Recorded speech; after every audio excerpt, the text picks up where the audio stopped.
किया तो नहीं।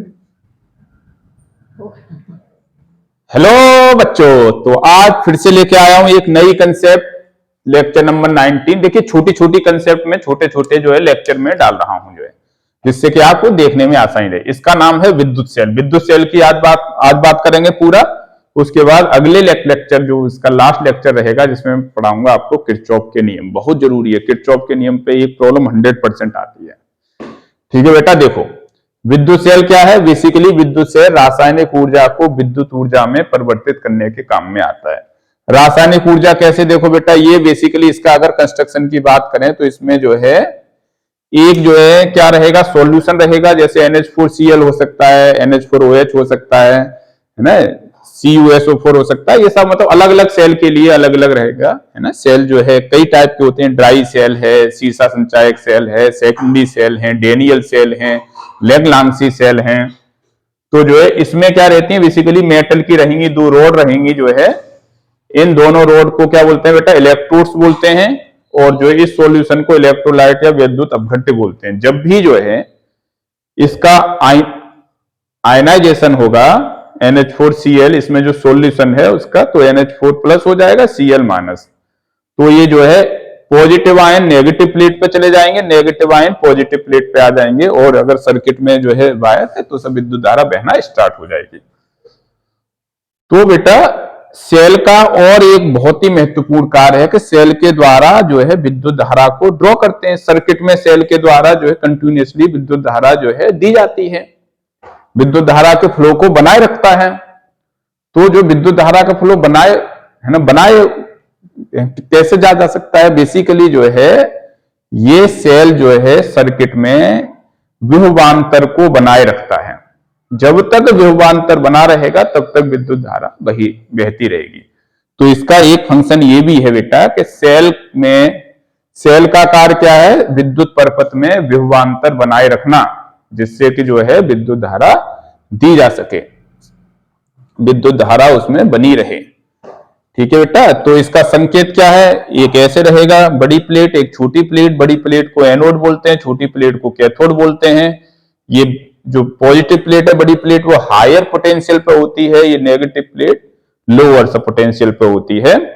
तो अब जब भी आप मार्केट में जाते हैं, मान लीजिए कोई फोन लेने के लिए जाते हैं, तो आप फोन का क्या बताते हैं, स्पेसिफिकेशन, कि भैया मुझे तो 200 मेगापिक्सल जिसका बैक कैमरा है वो चाहिए, फोन जो है 100 मेगापिक्सल का जो फ्रंट कैमरा चाहिए, और सब मुझे तो साहब जो 16 GB की रैम चाहिए, है ना, 1 TB की रोम चाहिए, हार्ड डिस्क चाहिए। तो इस टाइप से आप पूछते हैं।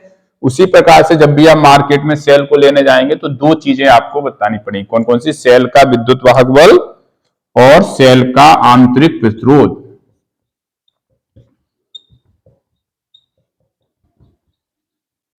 आंतरिक प्रतिरोध ये भी क्या है, एक प्रकार का प्रतिरोध ही है, लेकिन इसे क्या बोल रहे हैं, आंतरिक प्रतिरोध। इसे दिखाते हैं स्मॉल आर से। पहले सीखो ये क्या होता है। बेसिकली बेटा सेल का विद्युत वाहक बल का मतलब यह है कि अगर जो है सर्किट में सेल जुड़ा हुआ नहीं है, या जो है सेल के द्वारा जो है कोई भी विद्युत धारा ड्रॉ नहीं हो रही है, या ये कहें विद्युत परपथ खुला हुआ है, तो जो है सेल के इलेक्ट्रोड के बीच में जितना भी विभवांतर है उसे ही क्या बोलते हैं, सेल का विद्युत वाहक बल। इसे ई से अब दिखाते हैं। इसका ऐसा ही मात्रक वोल्ट है। ये बेटा किसी प्रकार का विद्युत वाहक, किसी प्रकार का बल नहीं है, ये एक प्रकार का विभवांतर ही है। ये सब जो है आई की वैल्यू 0 होगी तो ये लगभग मैक्सिमम रहेगा। मार्केट से आप सेल लाए, आपने सर्किट में यूज नहीं किया, तो वो आपका जो है रहेगा EMF। ठीक है, लेकिन साथ साथ क्या है, सेल का एक आंतरिक प्रतिरोध भी होता है। तो आंतरिक प्रतिरोध क्या होता है बेटा, सेल के अंदर जो इलेक्ट्रोड हैं और जो सा इलेक्ट्रोलाइट है, उनकी वजह से सेल के अंदर जो है बाधाएं आ रही हैं, ऑब्स्ट्रक्शंस आ रहे हैं, हिंड्रेंसेस आ रहे हैं, जो है वो सेल का आंतरिक प्रतिरोध कहलाता है। और एक ये बात है ना, यहां से विद्युत वाहक बल का है ना डेफिनेशन आ सकता है, E=W/Q। मतलब एक कूलाम आवेश को, कोई भी मान लीजिए सर्किट ऐसे, एक कूलाम आवेश को सेल सहित इस पूरे जो है परपथ का एक चक्कर लगाने में जितना कार्य करना पड़ेगा, वही उसका विद्युत वाहक बल है, वोल्ट। SI मात्रक। ठीक है बेटा। अब एक टर्म आता है, तो जो है ये दोनों टर्म बहुत ज्यादा आएंगे। जब भी आपको जो है सेल की बात होगी तो E और R आपके माइंड में आ जाना चाहिए। अब देखिए बेटा, एक और टर्म है, ओके, जिसे बोलते हैं, है ना, टर्मिनल पोटेंशियल, टर्मिनल विभव।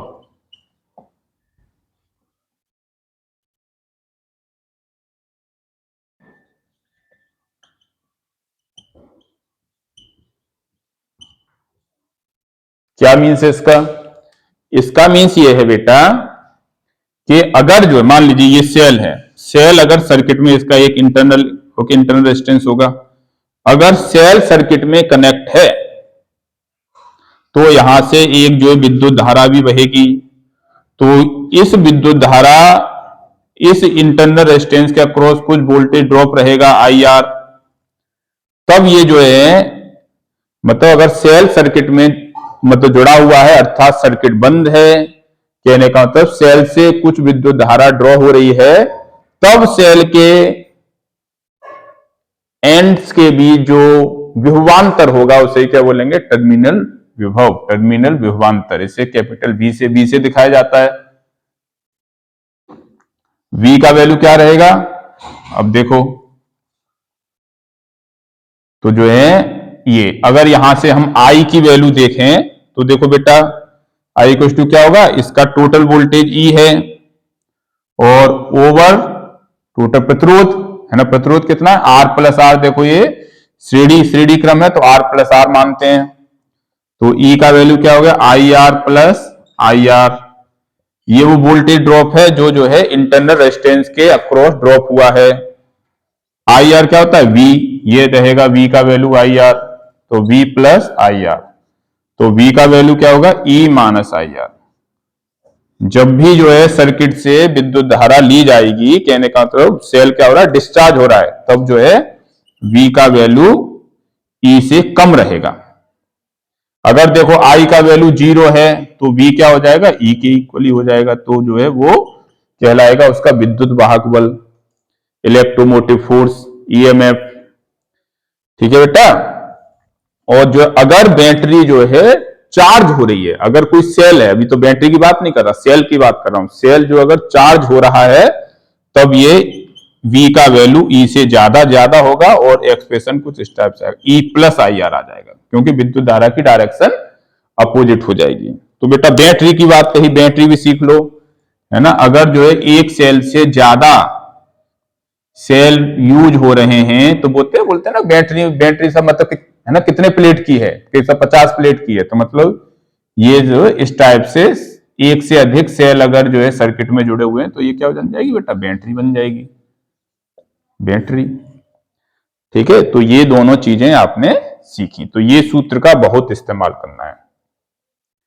ठीक है। तो सेल के बारे में आप लोगों ने सीख लिया। अच्छा, एक क्वेश्चन ये भी आता है कि सेल का आंतरिक प्रतिरोध किन किन फैक्टर पर निर्भर करता है? सेल का आंतरिक प्रतिरोध किस किस फैक्टर पर निर्भर करता है? तो देखो, सेल का आंतरिक प्रतिरोध निर्भर करता है उस एरिया पर, मतलब इलेक्ट्रोड का कितना एरिया उसमें डिप है। एरिया ज्यादा डिप है तो साथ जो है विद्युत प्रतिरोध कम हो जाएगा। उसी प्रकार से दो जो इलेक्ट्रोड के बीच की दूरी के जो है अनुक्रमानुपाती होता है, बीच की दूरी कम होगी तो आंतरिक प्रतिरोध कम होगा। तथा जो आपका सॉल्यूशन था, सॉल्यूशन की सांद्रता पर निर्भर करता है, कंसंट्रेशन। ओके, कंसंट्रेशन ज्यादा है या कम है, तो इस जो प्रकार से जो है आपका सेल के आंतरिक प्रतिरोध, विद्युत वाहक बल, है ना, टर्मिनल पोटेंशियल, और कैसे जो है V और I में संबंध भी बोलते हैं इसे। इसे क्या बोलते हैं?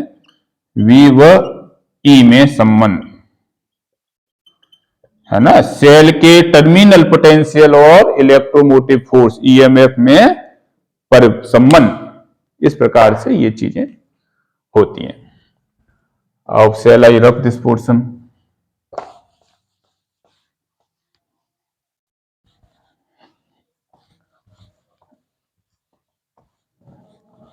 अब देखिए, कभी कभी आ जाता है कि सेलों का संयोजन ओके, संयोजन पे कुछ क्वेश्चन आ जाते हैं। तो जो है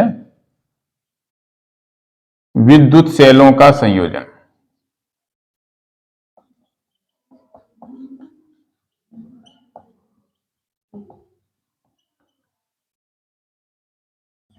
विद्युत सेलों का संयोजन। तो मान लीजिए दो जो विद्युत सेल में ले रहा हूं, दो विद्युत सेल अगर इस प्रकार से कनेक्ट हैं ए और बी के बीच में, तो उसे बोलते हैं बेटा श्रेणी क्रम।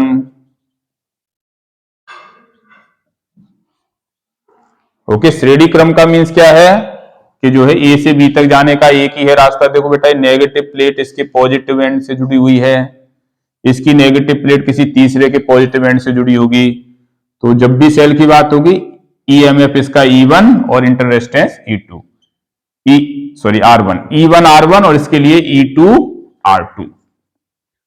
अब मान लीजिए ये सेल को जो है, इन सेल के कॉम्बिनेशन को एक ही सेल से आपको लेके आना, तो इक्विवेलेंट सेल लेके आना है। तो इसका मान लीजिए ईएमएफ कितना हो जाएगा, E इक्विवेलेंट और इंटरनल रेजिस्टेंस R इक्विवेलेंट।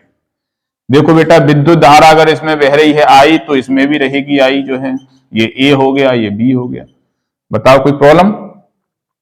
एक सेल ये है, तो यहां ये बिंदु A और C के बीच में है, और ये दूसरा सेल बिंदु C और B के बीच में कनेक्ट है। और ये जो है, जो इक्विवेलेंट सेल आया है, जिसकी जो है ईएमएफ E इक्विवेलेंट है और इंटरनल रेजिस्टेंस मतलब आंतरिक प्रतिरोध R इक्विवेलेंट है। तब मुझे जो है एक्सप्रेशन लेके आना है E इक्विवेलेंट और R इक्विवेलेंट का, इनकी वैल्यू क्या होगी। तो बेटा समझो, तो जो है आपको सूत्र मालूम है बेटा, V का वैल्यू क्या होता है, E minus IR small r। इसी सूत्र का इस्तेमाल करना। मान लीजिए पहले सेल के लिए, फर्स्ट सेल के लिए, पहले सेल के लिए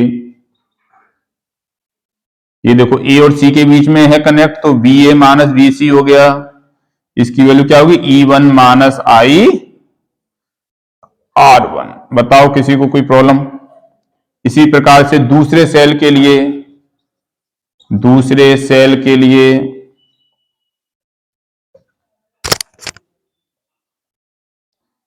क्या आ जाएगी, CV VC minus VB equal to क्या आ जाएगा, E2 माइनस I तो सेम है बेटा, IR2। Equation number 2।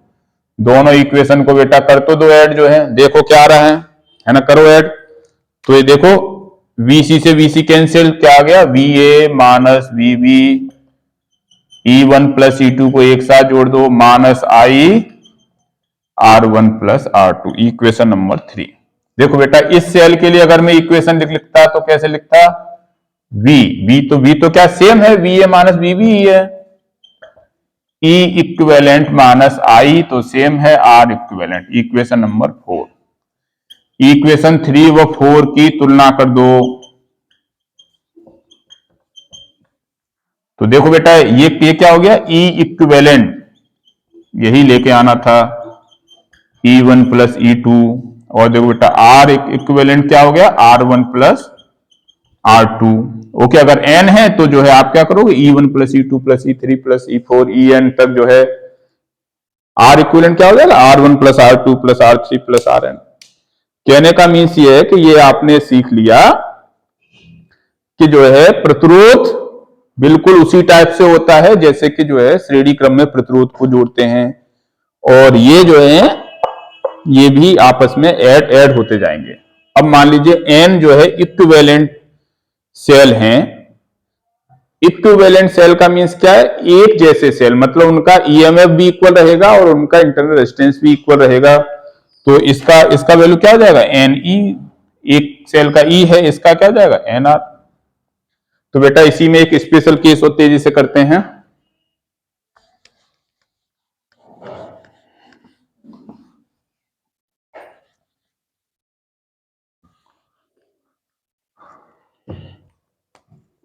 तो हम बोल रहे हैं बेटा समान विद्युत सेल। ओके, तो सबके ईएमएफ इक्वल होंगे।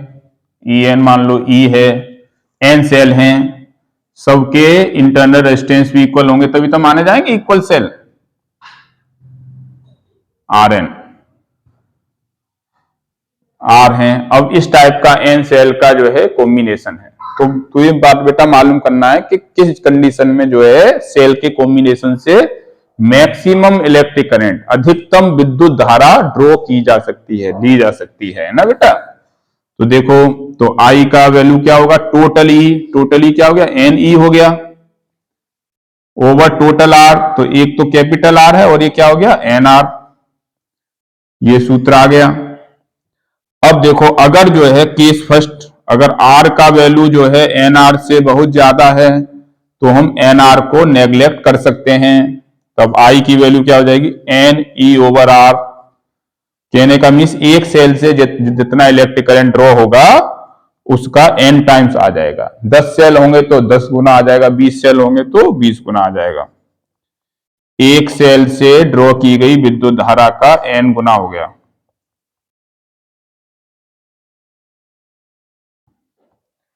अब देखो केस सेकंड, देखो बेटा,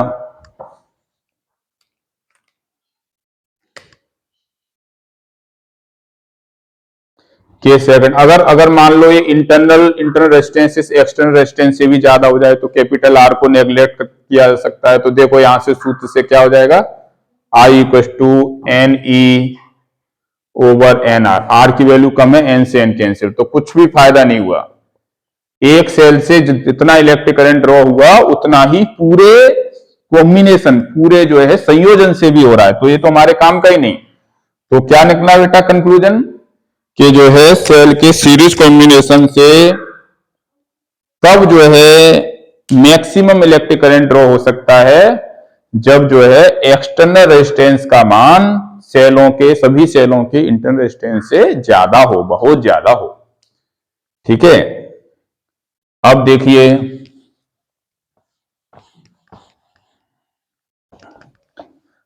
अब बेटा कर लेते हैं तेजी से समांतर क्रम। लिखेंगे दो विद्युत सेलों का समांतर क्रम। अब देखते हैं बेटा समांतर क्रम में क्या कहानी हो रही है। देखो, एक पॉइंट ए है, एक पॉइंट बी है, उसमें एक सेल को जोड़ा हमने ऐसे, पहली सारी प्लेटें पॉजिटिव प्लेट एक एंड से और दूसरी नेगेटिव प्लेट दोनों सेल की दूसरे एंड से। ऑब्वियसली जब भी सेल की बात होगी तो E1 R1 की बात होगी, ये E2 R2 की बात होगी। यहां से इलेक्ट्रिक करंट कुछ और जाएगा, I1 जाएगा, यहां से I2। ये जो प्रकार से यहां से कोई बैटरी होगी मान लो जो है, तो जो है इसमें इलेक्ट्रिक करंट आ जाएगा बेटा I, और I की वैल्यू क्या हो जाएगी, I1 plus I2, equation number 1। देखो अब इसके बीच जो भी वोल्ट होगा, अगर V है तो पॉइंट तो A और B दोनों में सेम है, एक ही दोनों सेल जो है समान बिंदुओं के बीच में जुड़े हुए हैं, तो यहां भी V रहेगा, यहां भी V रहेगा। ठीक है बेटा। अब इसे मान लीजिए एक सेल, इसकी जगह एक सेल लाना है, तो इसका ये E इक्विवेलेंट हो गया, R इक्विवेलेंट हो गया, विद्युत धारा I है, तो क्या हो जाएगा, और V क्या रहेगा, V सेम ही रहेगा। तो V की वैल्यू क्या हो गई, E equivalent minus I R equivalent, equation number 2। तो बेटा अब फिर से जो है ये इस टाइप की इक्वेशन लिखो पहले सेल के लिए, प्रथम सेल के लिए। देखो पहला सेल ए और बी के बीच है कनेक्ट, तो बी का वैल्यू सेम रहा, E1 माइनस I1 R1। तो बेटा यहां से I1 की वैल्यू लाओ, क्या हो जाएगी, E1 minus B over R1।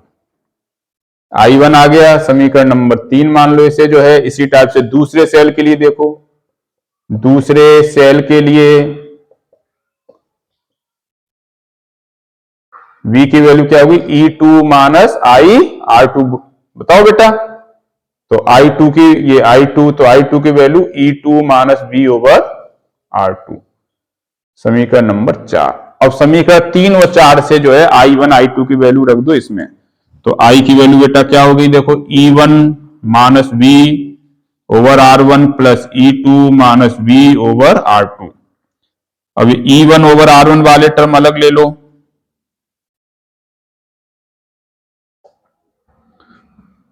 और ये v के टर्म अलग ले लो, माइनस v, तो 1/r1 प्लस 1/r2। अब क्या चाहिए, मुझे चाहिए वैल्यू v की जो है, तो v का वैल्यू लेके आते हैं बेटा। इसे मैं रब कर रहा हूं, आप लोगों ने छाप लिया होगा। यहां तक तो ये सही है कहानी। देखो बेटा, अब जो है ये i की वैल्यू क्या हो गई, देखो E1 R2 plus E2 R1 over R1 R2 LCM है, माइनस v, इसका एलसीएम R1 R2, ये क्या हो गया R1 प्लस R2। अब देखो v का वैल्यू लेके आना है, तो v इस साइड में आएगा, R1 plus R2, R1 R2, v side में आ गया। इस साइड में क्या होता है, E1 R2 plus E2 R1 over R1 plus R1 into R2 minus I। बताओ यहां तक कोई प्रॉब्लम? ठीक है, अब मैं इस पोर्शन को हटा सकता हूं। अब बेटा लाओ वैल्यू, v की वैल्यू लाओ, है ना, तभी तो इस इक्वेशन 2 से आप कंपेयर कर पाओगे। तो v का वैल्यू क्या हो गया, देखो ये इसके जो है उल्टा जाएगा, R1 R2 कैंसिल आउट हो जाएगा बेटा, है ना, करके देख लेना। E2 R1 क्या आ जाएगा, R1 plus R2 minus I। देखो R1 R2 जो है ऊपर जाएगा, R1 R2 over R1 plus R2। ये सूत्र आ गया बेटा, ये इक्वेशन आ गया। कौन सा इक्वेशन था मालूम नहीं, मान लो स्टार मान लो, चलो।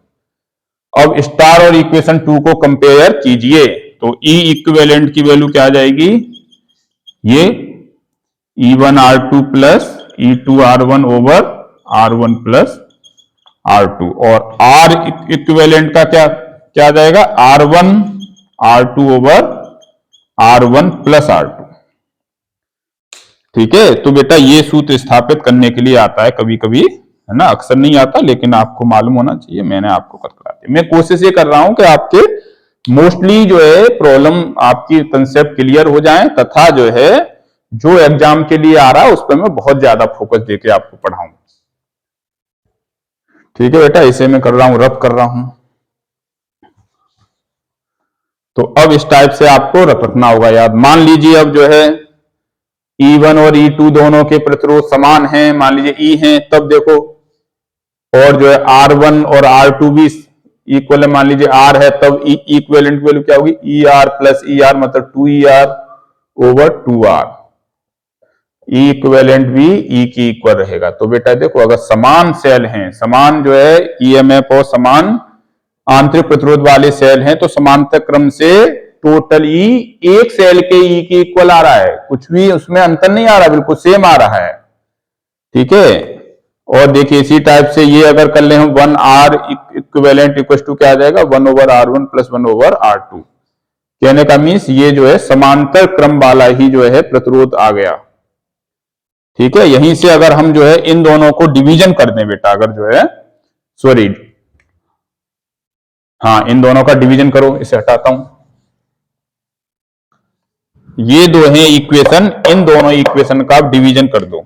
देखो बेटा मैं कर देता हूं यहीं आपके लिए, ये हो गया। तो E equivalent over R equivalent क्या हो गया, E1 R2 plus E2 R1 over R1 plus R2 into, अभी जाएगा ऊपर जाएगा R1 plus R2 over R1 R2। ये हो गया कैंसिल आउट, तो क्या आ गया, E1 R2 से R2 कैंसिल हो जाएगा, E1 R1 plus E2 R2। N cell है तो एन सेल तक जाएगा ऐसे। ये भी एक आपने सूत्र देखा। अब इसी का बेटा कर लेते हैं स्पेशल केस। मान लीजिए एन सेल अगर एन आइडेंटिकल सेल जो है पैरेलल कॉम्बिनेशन में है, तो किस कंडीशन में जो है उस कॉम्बिनेशन से मैक्सिमम इलेक्ट्रिक करंट ड्रॉ किया जा सकता है। तो इसे और कर लेते हैं बेटा तेजी से।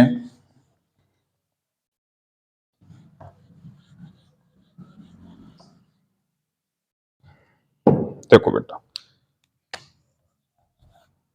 एन आइडेंटिकल एक जैसे सेल का parallel combination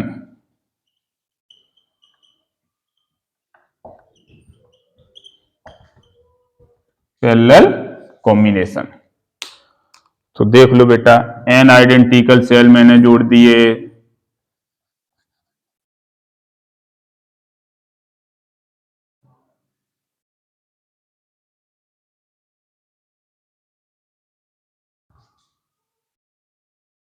N identical.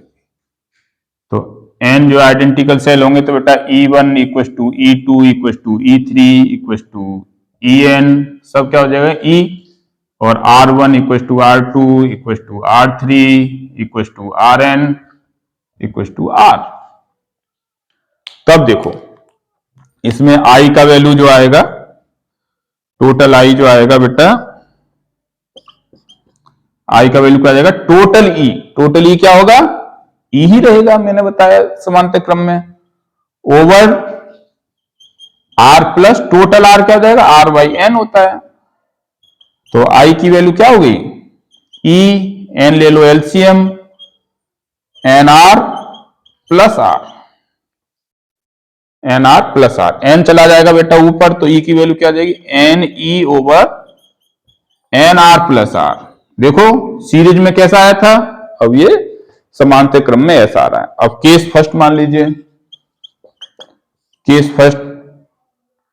Case first जो है मान लीजिए जो है एनआर का वैल्यू जो है इस आर से बहुत ज्यादा है, एक्सटर्नल रेजिस्टेंस इंटर रेजिस्टेंस से ज्यादा है, तो इस आर को हम कर देंगे नेग्लेक्ट। तो आई का वैल्यू क्या हो गया, एन ई ओवर एन आर, एन से एन कैंसिल, तो एक ही सेल द्वारा जितना करंट ड्रॉ हो रहा है उतना ही पूरे कॉम्बिनेशन से हो रहा है, कुछ फायदे का ही नहीं है, किसी काम का नहीं। तो केस सेकंड में देख लो, अब केस सेकंड देखो आप, केस सेकंड में अगर जो है आर का वैल्यू इतना ज्यादा है, एनआर से ज्यादा है, तो जो है एनआर नेग्लेक्ट हो जाएगा, तब आई का वैल्यू एन ई ओवर आर, तब एन गुणा एक सेल से जितनी विद्युत धारा बह रही है उसकी एन टाइम्स हो जाएगी। 10 सेल जोड़ोगे तो 10 गुनी, 5 सेल जोड़ोगे तो 5 गुनी, 50 सेल जोड़ोगे तो 50 गुनी। तो इसमें उसका उल्टा हो गया। इस केस में क्या है, तो बेटा क्या निकला कंक्लूजन, एन आइडेंटिकल सेल अगर पैरेलल कॉम्बिनेशन में है तो उनके कॉम्बिनेशन से मैक्सिमम करंट तभी ड्रॉ किया जा सकता है जब उनका एक्सटर्नल रेजिस्टेंस सेल के इंटरनल रेजिस्टेंस से भी काफी कम हो, या एन आइडेंटिकल सेल के श्रेणी क्रम से मैक्सिमम करंट तब ड्रॉ किया जा सकता है जब एक्सटर्नल रेजिस्टेंस सेलों के इंटरनल रेजिस्टेंस से बहुत ज्यादा हो। तो थैंक्स गॉड बेटा, ये जो है कंसेप्ट यहां पे सेल की कंप्लीट हो गई इन ऑल रेस्पेक्ट। अब सिर्फ एक टॉपिक इसमें बाकी है, किरचॉफ लॉ और उसके एप्लीकेशन करना व्हीटस्टोन सेतु पर, और बेटा किरचॉफ लॉ पे एक प्रॉब्लम 100% आती है, तो आप ये लिख लो, अभी कर लो नोट, किरचॉफ लॉ पे एक प्रॉब्लम 100% आएगी। तो बेटा जो है इसमें जो कोई भी प्रॉब्लम हो आप जो है कमेंट बॉक्स में लिख के भेजो, है ना। और जो है इसमें देखिए, इसमें मैंने एक जो है आइकन आई जो है बटन बनाया हुआ है, ओके, जिससे आप जो है इससे संबंधित किसी आगे पीछे वाले लेक्चर पे भी वहीं से जा सकते हैं, है ना। तथा जो है इसमें मैंने सब्सक्राइब का भी एक ऑप्शन देके रखा हुआ है, वहीं जो है वीडियो जब होगा खत्म होगा तो सब्सक्राइब का भी चैनल आएगा, है ना। सब्सक्राइब करने से बेटा आपके पास जो है नोटिफिकेशन उसका बिल्कुल जो टाइमली पहुंचेगा, जैसे वीडियो अपलोड होगा पहुंचेगा, और मेरा उत्साहवर्धन होगा, है ना। मुझे जो है पढ़ाने में और ज्यादा एनर्जी के साथ और ज्यादा मेहनत करके मैं आपको पढ़ा पाऊंगा जो है, ठीक है। तो चैनल को जो है, जो भी सब नए लोग हैं जो है नए आए हैं जिन्होंने अभी तक चैनल को सब्सक्राइब नहीं किया, वो चैनल को जरूर सब्सक्राइब कर लें बेटा, सब्सक्राइब। और जो है आप अपना कमेंट भी कीजिए, अगर आपको वीडियो आपके काम का है तो उसे लाइक भी कर सकते हैं, लाइक भी कीजिए, ठीक है बेटा। तो अगले लेक्चर में मैं किरचॉफ लॉ और उसकी एप्लीकेशन मतलब व्हीटस्टोन सेतु को लेके आऊंगा। थैंक यू बच्चों, have a nice day, good night.